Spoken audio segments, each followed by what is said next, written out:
From UFOs to psychic powers and government conspiracies, history is riddled with unexplained events. You can turn back now or learn the stuff they don't want you to know.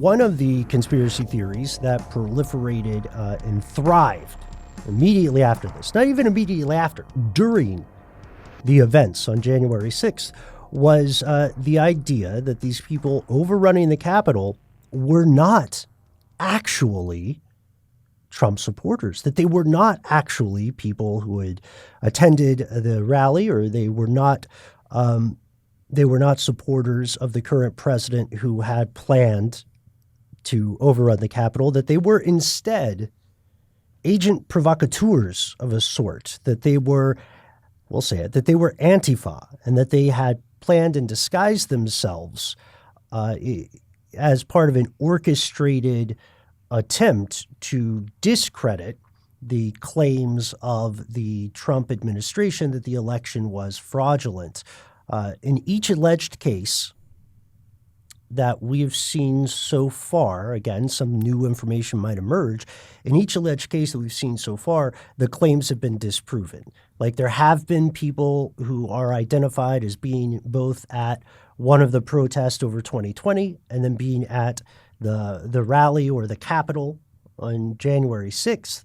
But in each of those cases where those people have been identified, it turns out that they are, in fact, supporters of the administration, or they are affiliated with one of those associated groups, like we named earlier, Proud Boys, QAnon, Oath Keepers, Three Percenters, and so on. This is a really familiar argument, though, right? Didn't we see the same kind of thing thrown around with the BLM protests and, all the around George Floyd, that there were agent provocateurs? We did a whole episode on agent provocateurs that was largely around that event. Yeah, look, I would just say if you believe in agent provocateurs at all, you cannot discount it completely that at least some kind of anarchist group, non-affiliated, group was there also acting to further whatever their goals are. And we can continue talking about that, guys. I think we have to just at least say that maybe that was a part of it, but we currently can't prove it. Yeah. That's why we've got to be careful to say, like, again, in the claims that we have seen, the ones that point to a specific person, those have been disproven. Unless that person is like a sleeper agent for years and years level of Antifa or anti-fascism. And this also leads into the idea of the entire thing being orchestrated, right? Because there are many people who would argue that the establishment Democratic Party, the establishment Republican Party are fingers on a hand. And I do have to say, in certain instances, there is clear collusion between those parties, and they have been much less antagonistic toward one another in back rooms than they have been in the public sphere. Yeah, we talk about that a lot. Yeah. But in this case, we just haven't seen proof yet. If there is proof, of course, we would want to see it. There's another thing here. The notes for this show are so crazy because it says just like we have 3 different sections called the aftermath. Did you notice that? The aftermath and the pre-aftermath. Right. Yeah. Well, let's talk about a larger horizon. In these situations, it is so difficult to look beyond the next moment, the next hour, the next announcement. We have this, I would say, to a degree, necessary myopia that comes into play. But if we look beyond the horizon, similar to what Snowden was referring to, this may well be just the beginning of other similar events. Oh, did we mention this? I think we did. Yeah, we did mention this. Multiple other states, capitals, and multiple other states, capitals with an A, experienced similar events, including Georgia. So Mayor Bowser of D.C. declared a public emergency in addition to that curfew, and that extends up to January 20th, the date of the inauguration. And I believe the inauguration itself is going to be virtual due to COVID. Is that correct? I mean, I imagine that it'll be ceremonial and it'll take place on the grounds as it normally would, but it won't be. They'll keep up. They sure as hell, if they weren't before, they're going to now keep a tight perimeter on that Capitol building. Yeah, it's true. And we can only imagine that even as a virtual event, security will be much higher than it was in the Capitol. Regardless of how you voted in the U.S. or how you feel about protest, which longtime listeners, we strongly support the right, at times the responsibility to protest. There's no denying this was to a degree planned. And while, to our earlier points, not all members of this group these groups may have showed up planning to do this, to overrun the Capitol, many did. This was planned, not just in D.C., but in multiple other places. What were the motivations of this group? In many cases, those involved do seem to genuinely believe the outcome of the presidential election is incorrect. But there's something interesting, and I know we've all seen it. A lot of the elected officials who held this position before January 6th, whether or not they recanted their opposition, they were objecting to the same ballots that got them elected. So they were saying, this thing is rigged. I mean, not my part. Just the part I don't agree with. It's just the kind of stuff, the sort of double speak that really does make your head spin, where it's like, yeah, I agree with this until the moment that it goes against me. And all of these notions, like if you hear that call with Raffensperger, Trump's talking about these voting machines and really drilling down into we're the Dominion people coming in and removing parts from the machines and installing new parts. And they're just like, no. He's like, are you sure? And they're like, yes. So, I mean, it just so much of the stuff. There was a whole thing where there was a video of something happened where some things were under a table or a skirt around a table and they're referred to as being suitcases, and he's referring to shredding of ballots and all this stuff, all things that that Raffensperger and the election officials here in Georgia were able to disprove very cleanly. And yet it just keeps coming up. You just keep repeating it, and people just eventually kind of just believe the repetition rather than because the allegations are sexier than the disproving of the allegations in some degree. Especially almost always. Yeah, but especially if it supports your thing, your belief. Yeah. And I don't think it's a matter of people being stupid. I just think belief is a powerful thing, and Trump is really good at inspiring loyalty. And when you repeat things over and over and over again, people react. And it's not about intellect. I know some very smart people that have fallen down that rabbit hole for other things. Yeah. Yeah. Speaking of, this date, January 6th, is not something that just popped up out of nowhere. We talked about it earlier in the first episode a little bit. We talked about it in this episode a little bit. It was telegraphed by a lot of people on different forums. There were QAnon supporters that discussed the date. Trump himself tweeted that this is a date to remember, January 6th. And there were, Proud Boys too, for sure. And we talked about the t-shirts that were printed out, right?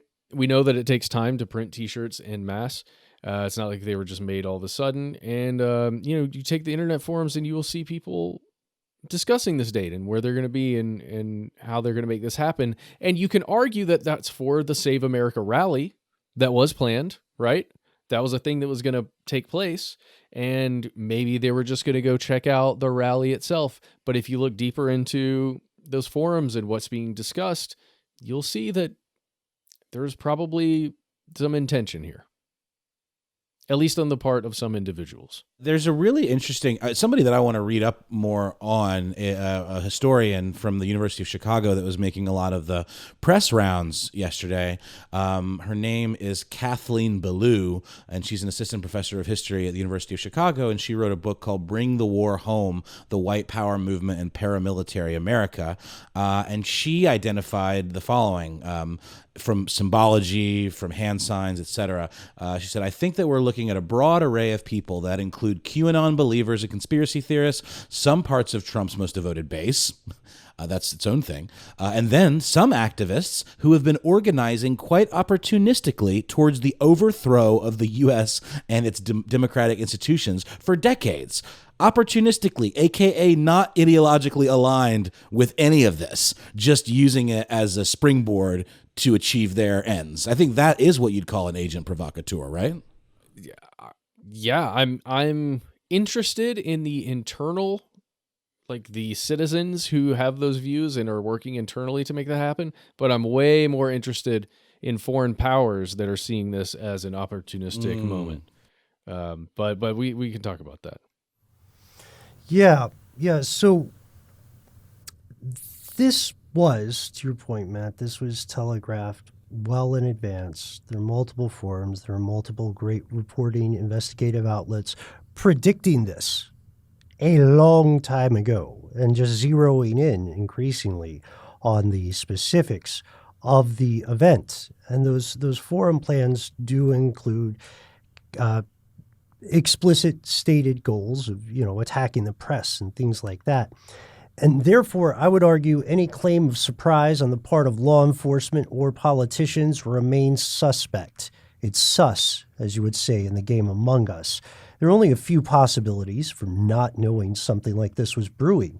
They are an egregious level of incompetence or willful ignorance, a head in the sand kind of vibe.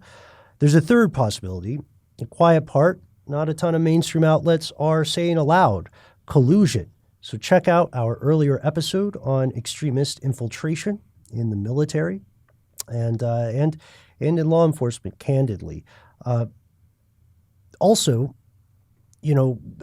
President-elect Joe Biden came out today as we were recording this and pointed out explicitly, he said, look, there's no way around it.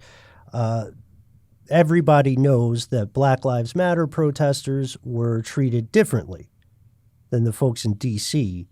yesterday. I'm paraphrasing here, but you can find his speech in full. Law enforcement did signal this to far-right groups, to groups, and I think I pulled this out of the outline, but to folks who were opportunistically piggybacking on this stuff. And I'll get to the thing about foreign powers, too, because I agree, Matt, that's crucial. Law enforcement was every time there was a radically, different response to far left versus far right protesters, that was taken as a signal, right? That was taken as the idea that was taken as saying, we will not come down on you as hard nor as definitively as we've come down on other groups. So you've heard it before if you've listened to this show for a while. I've often maintained we teach people how to treat us. While that sounds like a cliche, a truism, a figure of speech, it is all three of those things. It rings absolutely true here. And this is that sentiment on a macrocosmic level. Authorities and law enforcement, whether through negligence, or whether through design, now I don't think this was a unified thing, just to be clear, factions, let's say, of law enforcement, whether through negligence or through design, have taught certain genres of extremists that they are literally able to storm the seat of American government with little to no risk of injury, and at this point, little to no risk of serious repercussions. Now, again, that may change. I imagine the reaction, or I hope the reaction from the federal level is to come down hard in this, in this regard, because I would expect people should get in trouble if they're out stealing podiums from Congress. I don't know. I'm not the guy in charge of podiums. I'm just guessing. Well, that's certainly been the call from lawmakers from both sides of the aisle is prosecute these, people to the greatest extent of the law. But, there's a lot of bluster involved in politics. It's almost as though they don't always tell the truth. But yeah, it's certainly something that's been said. It was said in that statement from Trump's camp. So we'll see. Because the info sure is out there. Because they weren't trying to hide themselves or their identities one iota. I mean, remember the FBI found one protester last year via Etsy, of all things. You guys remember that? I think I don't. But this is, Matt, the point you raised, I don't want to lose it because it is so crucial. This is a gold mine for foreign countries and non-state actors that are antagonistic to the U.S. Aside from being an international embarrassment of the highest order, it weakens the U.S. position in the world during a very turbulent time. China is becoming increasingly authoritarian. The doomsday clock of the Middle East powder keg is just it's just hovering, a few milliseconds, a few figurative milliseconds, I should say, before midnight. So how bad can this get? Military allies abroad, we were talking about this off air, military allies abroad have come forward and they have said, not us, not us as in this show, not us as in the U.S. government, military allies in other countries that we work with have gone on record saying they believe the current president deliberately conspired to incite a coup. And they took it a step further, folks. They said this plan may have occurred with assistance from federal level law enforcement officials. I don't know. What do you think about that? Those are heavy, heavy words.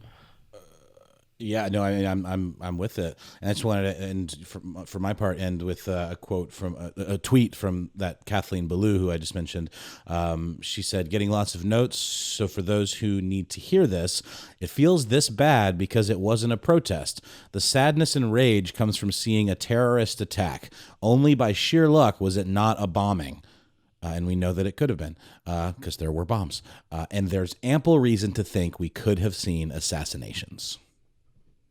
Yeah, and it stinks, but we may still, and that's why this is so freaky, because it hasn't stopped, and it's like lighting a fuse, and there's no real way to turn it off. It's made out of that special substance where it's very difficult to stop that fuse from continuing to burn.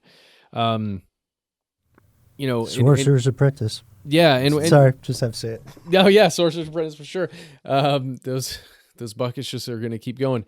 But I guess what I mean is, if there are foreign intelligence agencies that are looking in and saying, "Wow, yeah, this is serious." If there's actionable intelligence, I implore you, everyone out there in MI5 or 6 or 7 or whoever you are, wherever you are, let us know, or send some stuff to Snowden. Let him let us know. Because it definitely feels weird to me.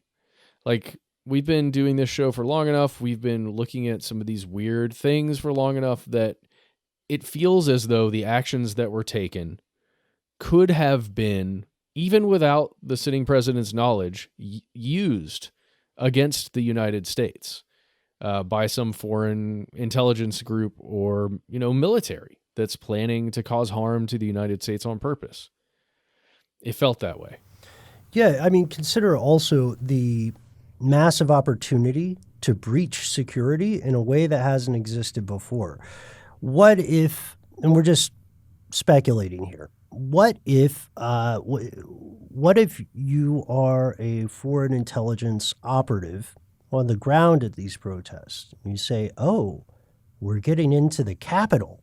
We're getting into the offices of Congress. I've got this handful of bugs. Mm-hmm. Their emails are open. They're still logged in. You know what I mean? Like, I can look at the screen. I could send an email as this congressperson right now. Maybe I'll just hit malware. Right, install malware. That's probably more realistic than what I was going to say. Like, maybe they're just going to send an email to their keeper and go, lol. But I mean, it's true. It's a massive security leak. There was a guy who got out of, because these people weren't really getting searched when they were getting removed. So there's a photograph of somebody with a piece of congressional mail. They just took it with them, right? There's the guy who's Was it holding the Pelosi's podium. mail? I think It was. Yeah. That's correct. There's also a note left in that congressperson's desk that says, "We will not back down." Surprised nobody took a dump in her drawer or something like There's that. speculation that someone urinated. Okay. Yeah. There's also speculation, increasingly focused speculation, that this is the first volley of something bigger, right? Like what happened, I saw some, again, I don't know how much credence to give these, but I saw statements where someone's like, we're coming back January 19th. Like we have learned that we can do this. Regardless of what you think about that, it's true. Some of the forces involved with attacking the Capitol are going to see this as a victory. You know what I mean? They're not going to see it as like, we got defeated because they breached the Capitol. We don't have all the answers. We want to hear from you. There's one huge question on everyone's mind in the United States and across the planet right now. And it's this: what happens next?